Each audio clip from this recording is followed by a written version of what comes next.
চলে আসলাম আরও একটা ভিডিও নিয়ে। আজকের ভিডিওটা মূলত কাতারের কাজ সম্পর্কে, মানে কাতারে কাজ পাইতে হইলে কি কি কাজ ম্যান্ডেটরি জানাই লাগবো। তো প্রথমে বলি লো লেভেলের কাজ, মানে যেগুলোতে বেতন কম বা যেগুলোতে হার্ড ওয়ার্ক করা লাগে। তো হার্ড ওয়ার্ক করা লাগে এরকম কাজের মধ্যে হইল গিয়া টাইসের কাজ, জিপসামের কাজ, তারপরে কারেন্টের কাজ, ইলেকট্রিশিয়ানের কাজ আর কি। এর মধ্যে এসির কাজও আছে। তো এই কয়েকগুলা কাজ, যেমন কারেন্টের কাজ, ভালো একটা বেতনে কাজ করতে পারবেন যদি আপনি মিস্ত্রি হন বা পুরা কাজ জানেন, কাজের অভিজ্ঞতা থাকে, তাহলে ভালো একটা বেতনে কাজ করতে পারবেন। তারপরে আছে এসি টেকনিশিয়ানের কাজ, ওইটাতেও ভালো বেতন আছে যদি আপনার কাজের অভিজ্ঞতা থাকে। এরপরে আছে জিপসাম বা টাইলসের কাজ।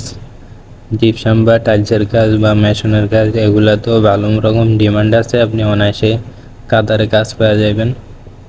তবে কারেন্ট, ইলেকট্রিশিয়ান, জিপসাম আর টাইলসের কাজ, এই কাজগুলোতে আবার একটা সমস্যা, আপনি টাকা পাইতে একটু কষ্ট হইব বা বেতন দ্বারা কাজ পাইবেন, কিন্তু বেতন দিব দেরিতে, মাসের 1 তারিখে, মানে যেই সময় আপনার বেতন পাওয়ার কথা ওই সময় আপনি বেতন পাইবেন না এই কাজগুলাতে। তো এই গেল হার্ডওয়ার্কের কাজগুলো। এরপরে আইলো আপনার মার্কেটের কাজ বা হোটেলের কাজ। মার্কেট বা হোটেলের কাজে আপনার ন্যূনতম ইংলিশ জানা লাগবে, মানে ভাষা জানা লাগবে। দেখতে শুনতে হালকা একটু স্মার্ট হইলেই চলবে। তবে হোটেলের ওয়েটার বা কোনো অফিস বয়ের চাকরি পাইতে হইলে অবশ্যই আপনার ইংলিশ ভাষাটা ম্যান্ডেটরি জানা লাগবে।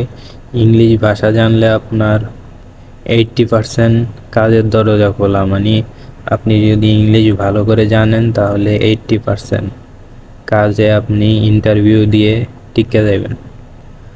আর কাতার বা আরবিক কান্ট্রিতে আপনি যদি ইংলিশ ভাষার হালকা পাতলা আরবি শিক্ষা আসেন, তাহলে তো আপনি পুরা দেশ বাঁচিয়ে খাইতে পারবেন, মানে আপনারে কোনো লসে পড়তে হবে না। আপনি কাতার, দুবাই, সৌদি আরব পুরা বাঁচিয়ে খাইতে পারবেন যদি আপনি ইংলিশ আর আরবি জানেন। তো কথা না বাড়ায়া আজকে এইটুকুই। অবশ্যই এগুলো একটু ভালো করে দেখবেন যদি মধ্যপ্রাচ্যের দেশগুলোতে এসে ভালো একটা স্যালারিতে কাজ করতে চান। তো পরবর্তী ভিডিওতে অন্য কোনো বিষয়ে কথা বলবো। ততক্ষণ পর্যন্ত আল্লাহ হাফেজ। চ্যানেলটা সাবস্ক্রাইব করবেন।